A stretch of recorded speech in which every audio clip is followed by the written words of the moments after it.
storm was a living thing, a century-old blizzard that had already claimed 17 lives. Emily, wolfless and abandoned by every neighboring pack, had nothing left. As her body finally gave out, collapsing into the snow at the border of the last territory, she was certain the cold would claim its 18th. But then, a shadow broke through the white wall, not a guard. The Alpha King himself walked out of the storm to carry her in. In a world ruled by wolf packs, where power and shifting ability determine your worth, being born without a wolf is a death sentence. Emily was that rarest of outcasts, completely wolfless. For years she survived on the mercy of others until the great blizzard came and that mercy ran out. Her desperate flight across the territories wasn't just a fight against the cold. It was a final test of a brutal society's conscience, and it failed. So why did the one man above all their laws, the Alpha King, step into the storm to save her?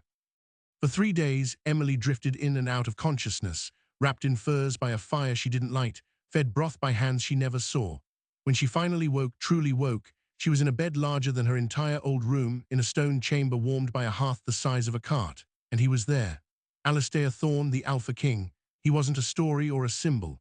He was a man, sitting silently in a chair by the door, watching her with eyes the color of a winter storm. He didn't speak. He simply stood, placed a fresh cup of water on the bedside table, and left. That was her first lesson in his kingdom. Protection did not require conversation. To understand the sheer insanity of his act, you have to understand the hierarchy. Werewolf society is a pyramid. At the top, the alphas, the shifters of immense power who command packs. Below them, the beaters, the soldiers and enforcers. Then the deltas, the workers and craftsmen. At the very bottom, the omegas, the submissive peacekeepers. And then beneath even that, there are the wolfless. They are not a rank, they are a void, a genetic dead end. Most are abandoned at birth. The few who are tolerated, like Emily, serve one purpose: menial labor. They are invisible, disposable. Emily's entire life had been a lesson in staying small. Orphaned young, she was taken in by the Grey Pine Pack out of a grudging obligation to her deceased mother, a low-ranked delta. She grew up in the communal kitchen, scrubbing pots, mending clothes, and learning to be utterly silent. She felt the pack bonds around her like a distant radio signal, all chatter and emotion she could never tune into. Her only friend was a young beater named Kale, who brought her books pilfered from the Alpha's library. Books were her escape, her secret world. They were also how she learned what she was, a null, a statistical anomaly so rare most packs went generations without seeing one. The Great Blizzard, later named Winter's Maw, changed everything. It hit the northern territories with no warning on the night of the solstice. Temperatures plummeted to 40 below zero. Winds hit 80 miles an hour. The Grey Pine Alpha, a pragmatic and cruel man named Boren, made a calculation. Food was scarce. Fuel was scarce. The weak would drain resources. He gathered the pack in the Great Hall and gave the order. The elderly, the severely injured, and the wolfless were to be expelled. They were given a thin blanket and pointed toward the nearest neighboring territory, a day's walk on a good day. It was a death sentence with plausible deniability. 6 of them were pushed out into the screaming white. Emily was 22 years old. Her journey was a horror story written in frostbite. The first pack, Stone River, heard her cries at their border. Their sentry emerged, took one look at her unmarked, wolfless neck, and threw a rock at her feet, the universal sign for move on or be moved. The second, the Night Howlers, didn't even let her speak. An arrow thudded into a tree an inch from her head. The third pack, rumor later said, debated taking her in as a servant. But the fear of offending Grey Pine and the taboo of her condition won out. They offered her a single strip of jerky and turned her away. With each rejection, the cold seeped deeper. The blizzard wasn't just weather, it was a predator, and it had her scent. Meanwhile, in the heart of the Black Ice Kingdom, Alistair Thorne was dealing with a different kind of storm. His was political. He was the youngest king in 3 centuries, having taken the throne not by birthright but by challenge, defeating the previous tyrant in single combat. His rule was built on absolute strength, but also a rigid, unspoken code. He was fair, but famously ruthless. He valued loyalty above bloodline, merit above tradition. This put him at odds with the old guard, the heads of the ancient families who saw his rise as an affront.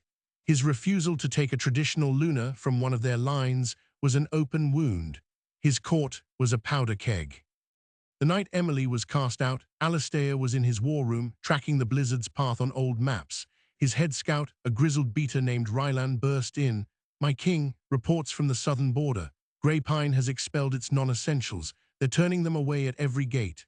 Alistair's expression didn't change. "A pack that eats its own in winter is no pack at all. Note it for the Spring Council." Rylan shifted his weight. "There's more, sire, the sentries at our southern pass. They say one of the cast-outs is still moving. A female, Wolfless, she's alone." A log cracked in the fireplace. In a society where the pack bond is everything, to be wolfless is to be utterly alone. To be alone in winter's moor was to be a ghost already walking. Alistair stood, his shadow stretching across the map. Where is she now? Back in the White Hell, Emily's body was shutting down. The jerky was gone. Her toes had gone numb hours ago. A terrifying warmth had started to spread in her chest, the final seductive lie of hypothermia. She saw the high, torchlit walls of the Black Ice Border outpost through a veil of swirling snow. It was the last territory. There was nowhere else to go. Her legs gave way not in a collapse, but in a slow, folding surrender. The snow embraced her like a downy bed. As the world faded to a soft, silent grey, her final thought was not of fear, but of a strange, simple regret. She never finished the book she was reading. The sentries on the wall saw the small, dark shape fall in the no-man's land beyond the gate. They debated. Protocol was clear. Unknown approach in a storm, assumed threat. Raise the alarm. But it was one small, still shape. The senior sentry, an old wolf who had seen too many winters, spat. "Probably a grey pine trick or a corpse. Leave it. The storm will bury it by dawn."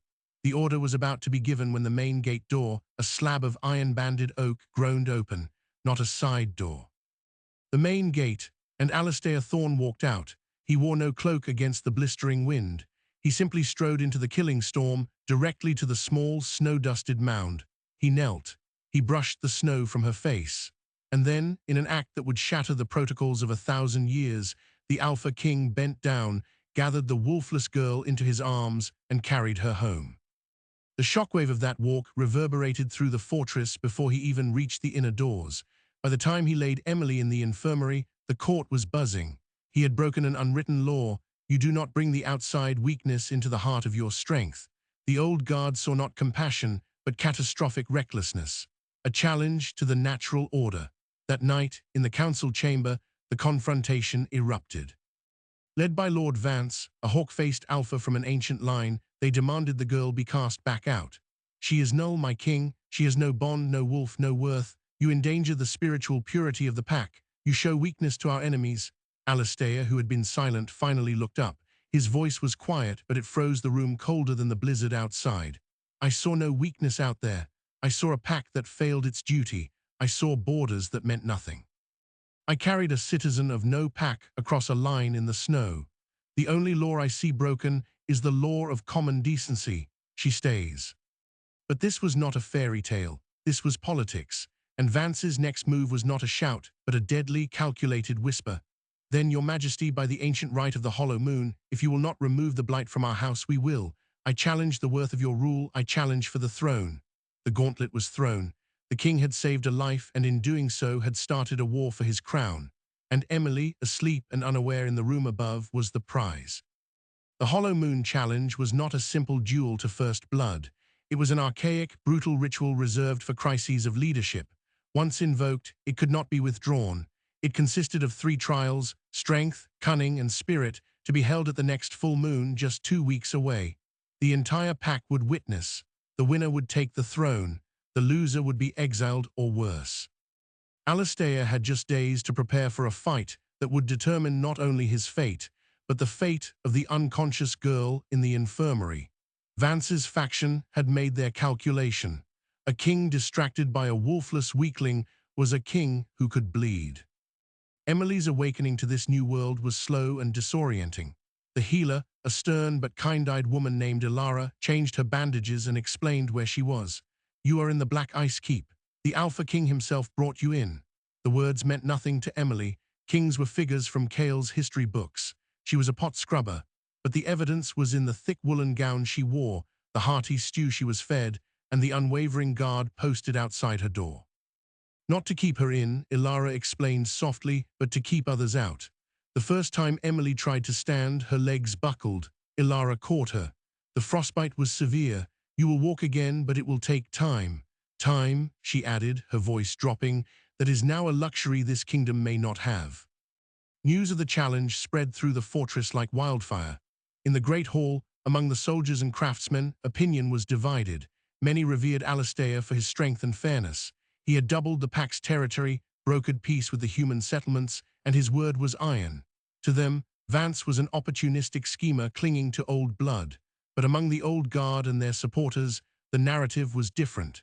They whispered that Alastair had always been unstable. A king without a mate was a king without an anchor. His solitary nature was now revealed as a fatal flaw, sentimentality. Saving a null proved he was unfit to lead a nation of wolves. The pack was fracturing along a fault line no one saw coming. Alastair's strategy was not to hide Emily, but to normalize her presence. On her third day of walking, he found her in the library, a vast, echoing chamber she had stumbled into, drawn by the familiar scent of old paper. She was tentatively touching a leather-bound spine when his voice came from behind. "Can you read?" She jumped, nearly toppling a stack of scrolls. He stood in the doorway, somehow making the large room feel small. "Yes, my lord," she whispered, staring at the floor.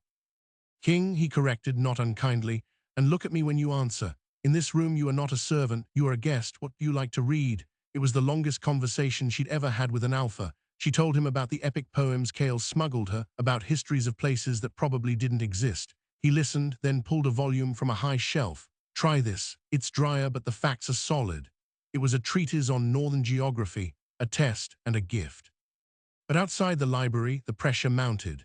Vance's allies began a campaign of subtle terror. Emily's meals would arrive cold or spiced with wolfsbane, harmless to a human, but a vicious insult. Her washing water would be icy. Anonymous notes, crudely written, were slipped under her door. "Nulls burn." Alastair's response was swift and terrifying.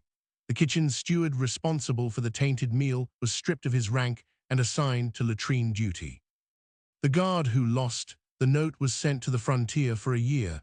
The message was clear. An attack on his guest was an attack on his authority, but each act of protection painted a bigger target on Emily's back. She was now the symbol of the king's controversial rule. The first trial's strength was a public spectacle in the frozen training yard. It was not a duel, but a gauntlet. Each challenger had to face the pack's sentinel, a massive, enchanted stone golem forged centuries ago to test a leader's raw power. It could not be reasoned with, only subdued. Vance went first. He was a seasoned warrior, and he fought with ruthless efficiency, using his speed to chip away at the golem's legs until it stumbled and fell. He emerged bloody but triumphant to cheers from his faction. Then it was Alastair's turn. The king did not dance around the sentinel. He walked straight toward it. When it swung a fist the size of a boulder, he didn't dodge. He caught it. The crack of stone against his palms echoed over the silent yard. He didn't break the golem piece by piece. He dismantled it with systematic, overwhelming force, tearing an arm from its socket, shattering a leg at the knee. He didn't just win, he dominated. The trial was his. But as he stood over the rubble, chest heaving, a voice from Vance's side shouted, "He fights for a ghost. His strength is for nothing." The king's eyes found Emily, watching pale-faced from a sheltered balcony. For a fleeting second, the doubt was there. Was he fighting for his people, or for a personal code that would get them all killed? That night, the first major pivot occurred. Emily, unable to sleep, wandered to the kitchen for milk. She overheard two Delta cooks whispering. Vance's man was in the eastern forest yesterday, met with a scout from Grey Pine. Her blood ran cold. Grey Pine, her old pack. The pack that left her to die. She crept closer, hidden by a pantry door. Borax, hungry for revenge, says the king insulted him by taking his cast off. If Vance promises him the southern valleys after he wins. It was treason, a plot to ally with an external enemy to secure the throne. Emily didn't know what to do. If she told the king, she would be dragged into the heart of the conspiracy. If she didn't, his kingdom could fall to the man who wanted her dead. She made her choice. She went to the guard at her door and asked, for the first time, to see the king. Alastair was in his strategy room, maps of the kingdom spread before him. He listened to her halting, terrified report without interruption. When she finished, he didn't rage, he simply nodded. "Thank you, Emily. This confirms my own scout's reports." She stared. "You knew, I suspected. Vance is ambitious, not stupid. He needs allies. Borak of Grey Pine is ambitious and stupid, a dangerous combination." he stuttered her. You took a risk coming to me. Why? She swallowed. Because you gave me a book and warm water. A faint, almost invisible smile touched his lips. Then I shall have to ensure the library remains well stocked. But the moment shattered when Rylan, the head scout, burst in, his face ashen. Sire, the Western Patrol, they're gone, all 5, vanished. We found traces of grey pine's scent, and in silver, the one metal that could permanently cripple a werewolf. Borak wasn't just making alliances, he was making his move. The external threat was no longer theoretical. The kingdom was now on the brink of civil war and an invasion simultaneously. The second trial, Cunning, was announced. It would be a game of castles, a complex pack strategy game played on a life-sized board with living pieces, simulating a border war. Each king would command a team of pack members, strategizing to capture the other's stronghold. It was a battle of wits and foresight. Vance, known for his deceptive plays, was the favorite. Alistair selected his team, Rylan, his beater, 2 of his sharpest lieutenants, and to the shock of the entire court, Emily. The outcry was instantaneous. A null on the strategy field. This is a mockery, Vance protested. Alistair's reply was cold. The trial tests Cunning. It does not specify the source. She is my guest and under my protection. She participates. He was gambling everything. If Emily's presence caused them to lose, it would be proof of his impaired judgment. But he had seen her devour the geography treatise. He had heard the precision in her report about the cooks. He was betting on a mind others had thrown away. The day of the trial arrived. The great hall was transformed into a giant map of the kingdom. Emily stood beside the king, a piece on the board, terrified. As the game began, Vance played aggressively, using classic wolf pack flanking maneuvers. Alistair countered, but Vance was good, pushing him into a defensive position. Emily watched not the pieces, but the players. She saw Vance's beater, a man with a tell. He tugged his ear before a bluffing move. She saw the way Vance's resources were concentrated on the left flank, but his eyes kept flicking to a seemingly weak point on the right. She remembered a passage from the geography book about the Black Ice River's seasonal floods. She tugged Alistair's sleeve. He bent down. The river ford at the stone bend, she whispered, her voice barely audible. The map shows it's passable, but your book said the ice there is rotten until spring. It's a trap. Alistair's eyes widened. He re-evaluated the entire board. Vance was herding him toward that ford. With a new command, Alistair feigned a retreat toward the trap, then diverted his main force through a narrow, high-pass valley everyone had dismissed as too treacherous. It was a desperate, brilliant move. When Vance sprung his trap at the ford, he found only decoys. Alistair's main force descended on Vance's undefended stronghold from above. Checkmate. The hall erupted. Alistair had won Cunning. He was one trial away from victory. He looked at Emily, and for the first time, there was no storm in his eyes, only a dawning, profound respect. You see the board differently, he said. But Vance was not defeated. In the chaotic aftermath, as the crowd dispersed, one of his loyalists, a young, hot-headed alpha, shouldered past Emily near a balcony overlooking the inner courtyard. It was not an accident. The shove was hard and precise. Emily, her legs still weak, lost her balance. There was no rail, she fell. The drop was 15 feet onto hard, packed snow and ice. A collective scream went up. Alistair, across the hall, moved faster than anyone thought possible. He didn't run for the stairs. He vaulted over the balcony after her. He couldn't catch her, but he twisted in midair, taking the impact on his side, cushioning her fall. The sound of his ribs cracking was like gunshots in the sudden silence. He lay in the snow, Emily stunned but alive in his arms, his face tight with pain. Vance looked down from the balcony, his expression one of feigned concern. A tragic accident, my king. How fragile your guest is. It was no accident. And everyone knew it. The trial of spirit was in 3 days, and the king now had broken ribs. The final challenge would be a test of will, of leadership, of the very soul of the pack. And Alistair Thorne would have to face it wounded. With the wolfless woman he saved now clearly the battleground upon which his crown would be won or lost. The king's chambers became a fortress within a fortress. Alistair refused the infirmary, insisting on being treated in his own rooms, with Emily given the adjoining chamber. His personal guard, a handpicked unit loyal to the bone, sealed the corridor. The healer Ilara set his ribs with grim efficiency. You cannot shift to heal, my king. The strain would displace the bones. You must heal as a human would. Slowly. Alistair barely reacted to the pain. His eyes were on the door to Emily's room. And the girl, shaken, bruised, but unharmed thanks to you, a low growl rumbled in his chest. It was no accident. No, Ilara agreed quietly. It was a message. You are vulnerable. She is the weapon to make you so. The message was received. In the halls, the balance of fear tipped. Vance's faction walked with new swagger. The king was wounded. The third and final trial spirit was not a physical contest. It was the right of the ancestral fire. Each contender would stand before the sacred pack flame, a mystical fire said to be lit by the first alpha, and call upon the spirits of past kings. The flame would react to the worthiness of the claimant's spirit, burning brighter for the true leader, dimming for the false. It was a test of heart, of legacy, of intangible power. How could a king with broken ribs, defending a wolfless stranger, possibly summon the ancestral pride of wolf warriors? Vance began a whispering campaign, weaving a devastating narrative. Alistair was not just weakened, he was spiritually corrupted by the Knoll's presence. The fire would reject him.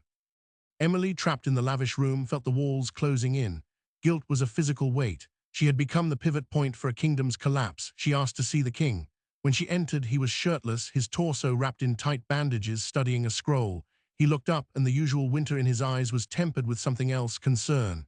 "You should rest," he said. "You saved my life," she blurted out. "And it might cost you your crown. You should let me go, turn me out." It would break the challenge. Vance would have no reason. Alistair stood, wincing only slightly.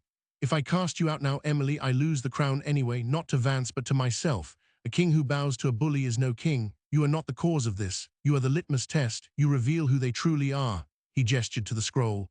"The right of spirit. It does not ask for a warrior, it asks for a leader, a protector. I carried you from the storm, that act they call weakness. I call it the first duty of a king." For the first time, Emily didn't see a distant monarch. She saw a man, terribly alone, holding a line only he could see. But the outside world did not pause for introspection. Rylan returned from the western border with a hostage, a Grey Pine scout, captured trying to poison a black ice well. Under persuasion, the scout confessed. Borak of Grey Pine was not just waiting for Vance to win. He was mobilizing his entire pack. They planned to attack the Black Ice Kingdom the night after the full moon trial, regardless of the outcome, to claim territory while the kingdom was divided and leaderless. It was a pincer move. Vance from within, Borak from without. The situation was no longer just a succession crisis. It was a war for survival. Alistair had to win the trial, unite the pack instantly, and then turn to face an invading army, all with broken ribs. 2 nights before the full moon, the second major pivot, the wait, it gets worse moment, struck. Ilara came to Emily for a routine check. As she examined the fatting bruises from the fall, she paused, her fingers resting on Emily's wrist. Her expression shifted from professional calm to sheer bewilderment. She fetched a strange, crystal prism from her healer's kit and held it to the light, casting a spectrum on Emily's skin.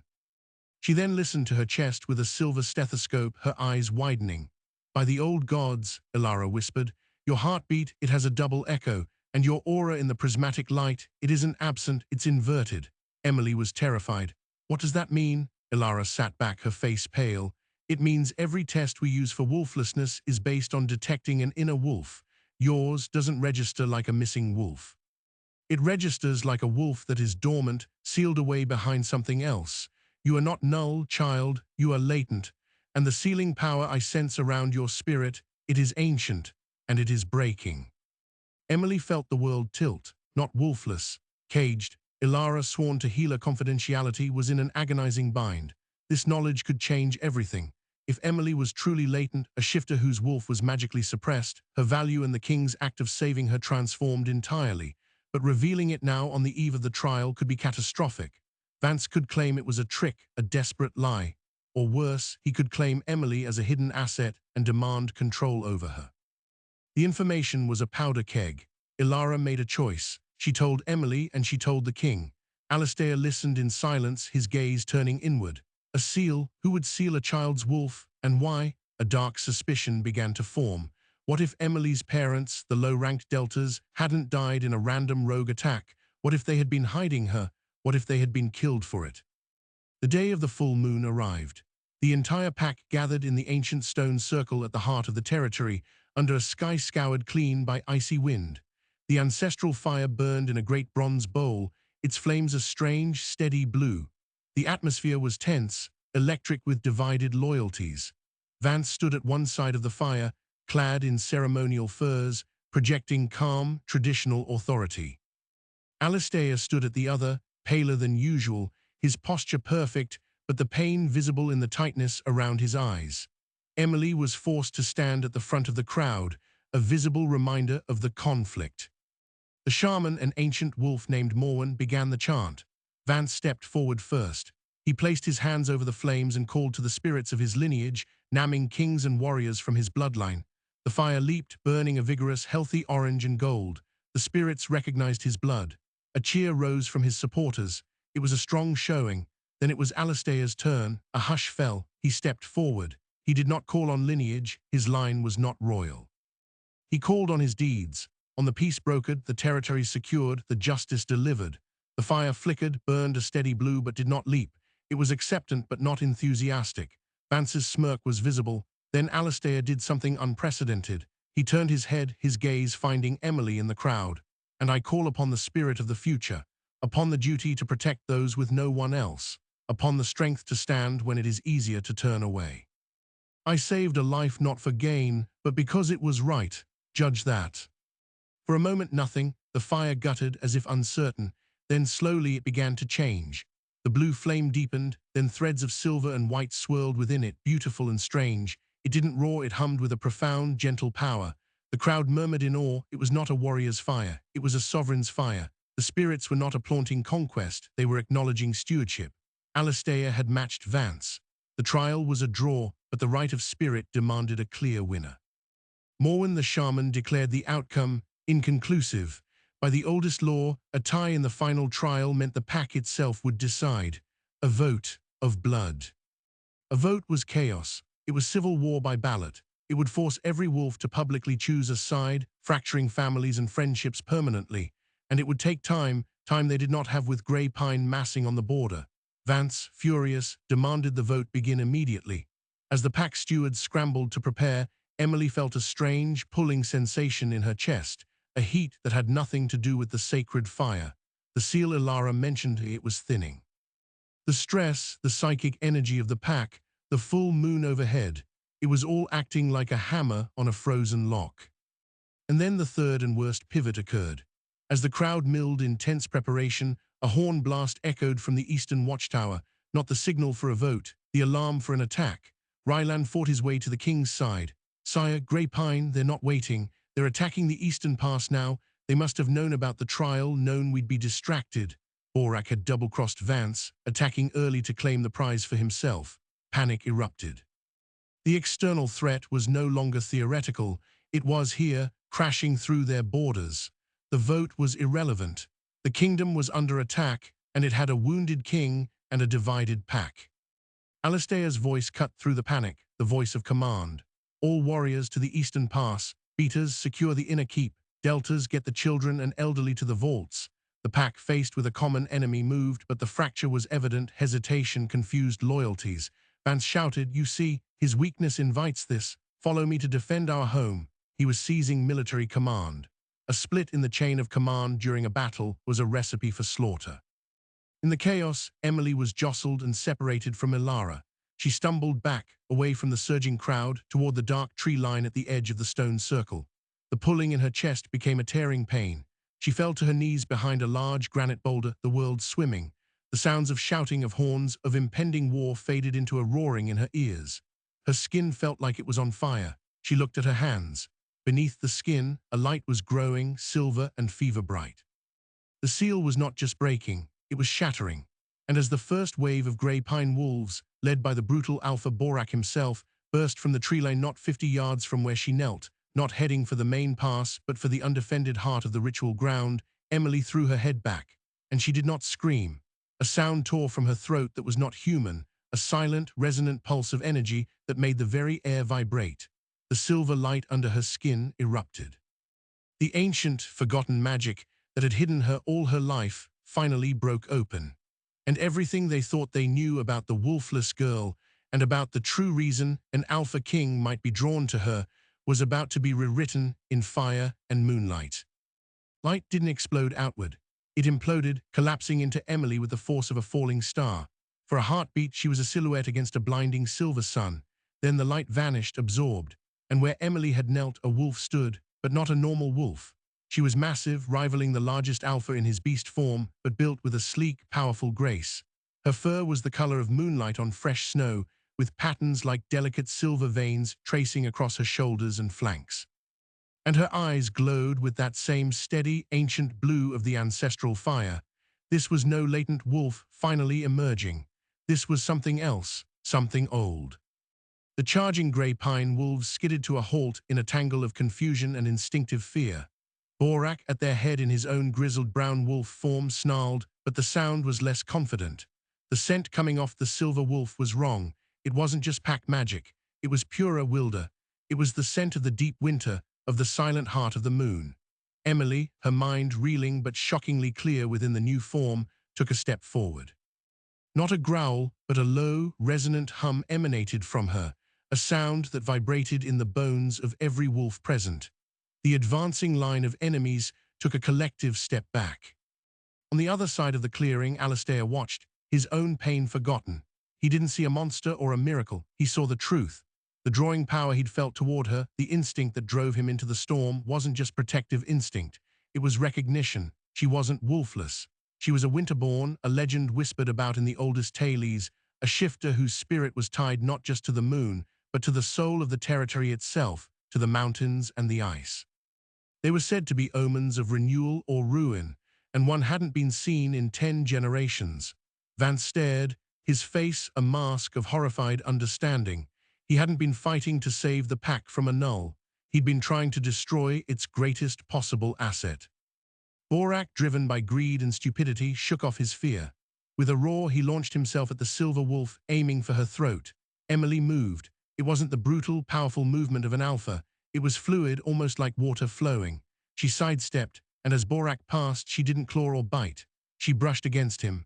Where her silver-furred shoulder touched his flank, a wave of frost crackled across his brown fur, sealing his joints in ice. He crashed to the ground, yelping in pain and shock. She turned those blue-fire eyes on the rest of the grey pine pack. One look, and their fight drained away. This wasn't an enemy they could bite. This was a force of nature. They broke, melting back into the trees.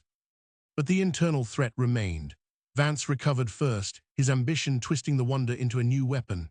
"A monster," he shouted to the stunned black ice pack. "The king has brought an ancient abomination among us. She froze our enemy today, tomorrow it will be us." He must have known, this is a pact with forbidden powers. He was trying to reclaim the narrative, to paint the miracle as a curse. The pack wavered, caught between awe and fear. Alistair walked forward, ignoring Vance, walking straight toward the giant silver wolf. His guards tried to hold him back. He shrugged them off. He stopped a few feet from her. She lowered her massive head, those intelligent blue eyes watching him. He did not bow. He did not show submission. He simply reached out a hand, palm up. "Emily," he said, his voice carrying in the utter silence, "the storm is past." At the sound of her name, spoken with that same calm certainty, the huge wolf shimmered. The form dissolved in a cascade of silver light, and Emily stood there, human, shivering in her thin dress, but unharmed. She looked at her hands, then at Alistair, her eyes wide with terror and wonder. What am I?" "You are Emily," he repeated firmly, then louder for all to hear. "And you are of this pack." He turned to face his people, putting himself physically between her and Vance. "You call her abomination, I call her answered prayer. The Winterborn were never monsters. They were guardians. They rose in times of great crisis when the land itself was threatened. The blizzard, the greed of grey pine, the strife within our own walls, these are the crises. She did not bring them. She is the answer to them." And Vance would have had me throw that answer to the storm. The tide turned. It wasn't a roar of approval, but a deep, shifting tide of realization. The ancestral fire had shone silver. The king had carried a legend from the snow. The invading army had been repelled by a touch. The evidence mounted into a new truth. One by one, the pack members, starting with the soldiers who had just seen the battlefield turn, then the deltas, then even some of Vance's supporters knelt, not to Alistair, to Emily. The gesture was one of awe, of acceptance. Vance was isolated. His plot with grey pine was in tatters. His spiritual argument was annihilated. All he had left was raw ambition. With a snarl of pure rage, he shifted, his wolf form a bristling, angry grey. He charged not at Emily, but at Alastair, aiming to kill the king in front of everyone and claim the chaos. Alastair, ribs be damned, began to shift to meet him. He never got the chance. Emily didn't shift back. She simply raised her hand, palm outward toward Vance. A gust of wind, colder than the heart of winter and focused like a spear, shot from her palm. It wrapped around the charging Alpha, not attacking but containing. It became a swirling prison of ice and air, lifting him off his feet, trapping him in a cocoon where he could snarl and struggle uselessly.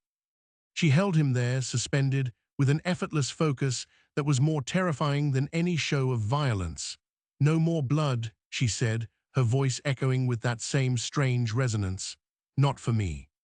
The fight was over, utterly. The rebellion was quelled not by claw, but by incontestable, peaceful power. Alastair gave the orders.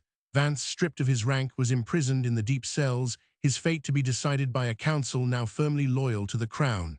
Scouts were sent to ensure Grey Pine's full retreat and to broadcast a simple message. The Black Ice Kingdom was under the protection of a Winterborn. Their borders were closed. In the days that followed, the kingdom began to heal, but everything was different. Emily's existence changed the fundamental mythology of the pack. She was not made Luna, that title felt too small. She was named the Guardian.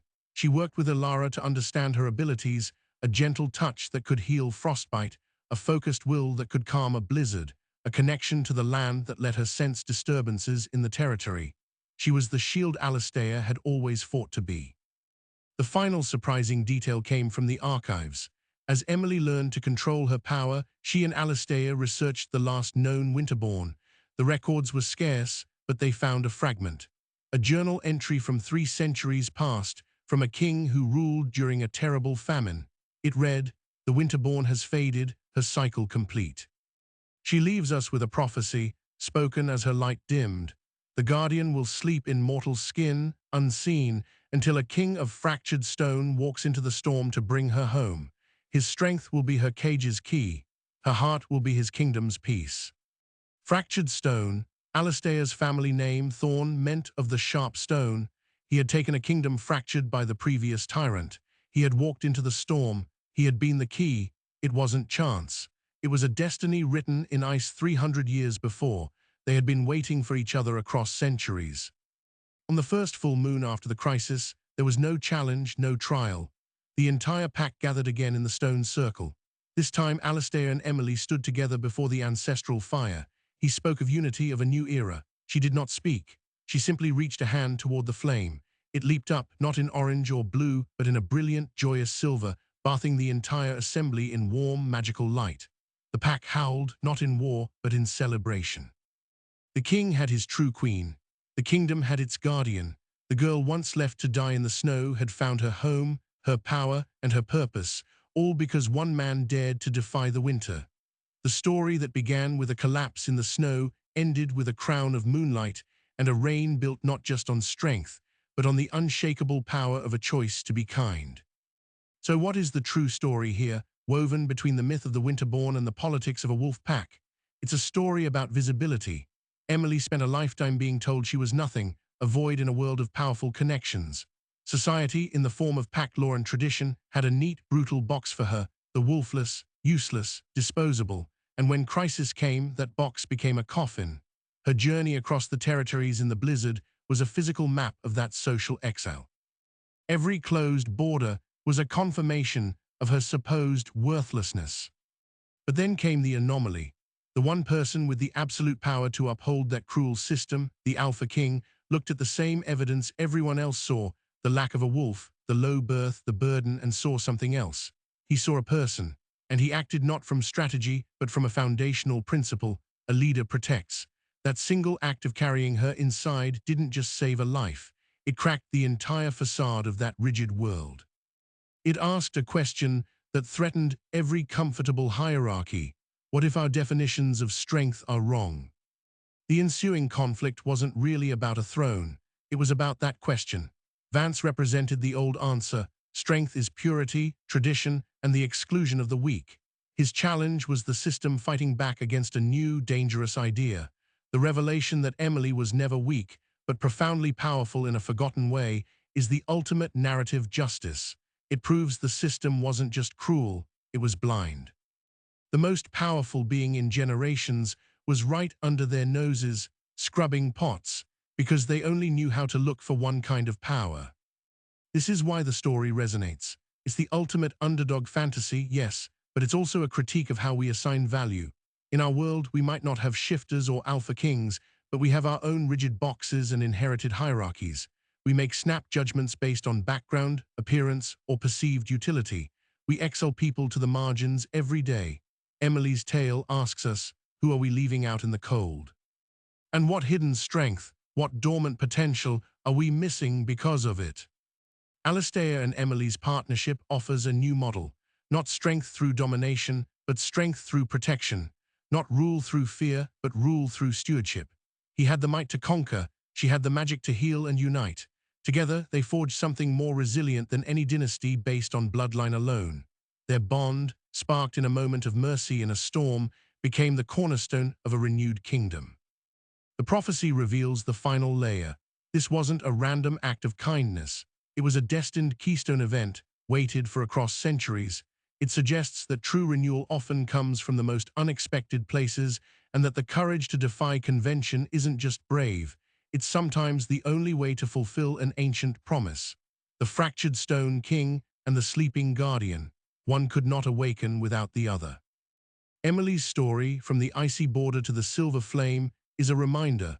What a society casts out is often exactly what it needs to survive.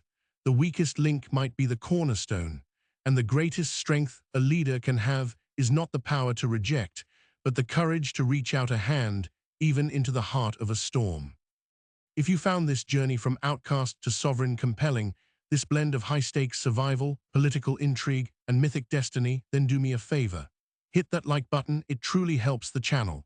Share this with someone who loves a tale where the underdog doesn't just win, but rewrites the rules of the game.